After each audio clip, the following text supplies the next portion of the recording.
Now, while I feel like it is good to be different and accept the differences that you have in a relationship, there are some things I feel like cannot be compromised on. And I believe that values and beliefs are some things that have to kind of be on the same page.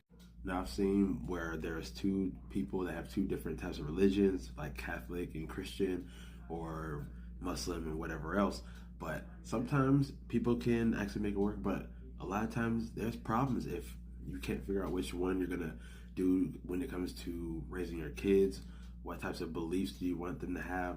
Someone might believe in businesses while the other person might believe in working a 9 to 5.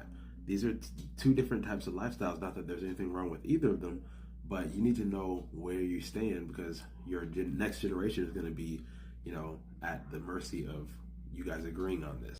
And I've seen people that are totally different, have totally different interests, totally different beliefs, and still come together and grow. So I do believe that you're right on that. There is a version of people that can do that, and it helps you to grow and evolve. But on the contrary, I don't think that there's some things that you can compromise on, such as someone might think that stealing is okay and shoplifting, while someone else might be like, no, I'm not doing that. You see what I'm saying? You can't have different values when you're going through life in a marriage, not in that type of sense, because when it's really different like that, it's going to really be hard for you guys to mesh and meld together. There's going to be a lot of opposing forces between you two.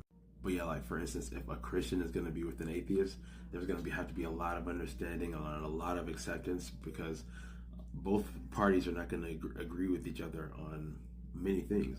So there's going to have to be a lot of understanding and communication, because how else are you going to get through that if there's two opposing beliefs? Think about the children. What are you going to, like, how are you going to teach the children? That's my main concern. If you guys want to do things and you're totally opposite, be my guest. But my thing is, if you're going to do it, you need to make sure that you have everything in order for the next generation that you're going to bring into this world, because you don't want more confusion.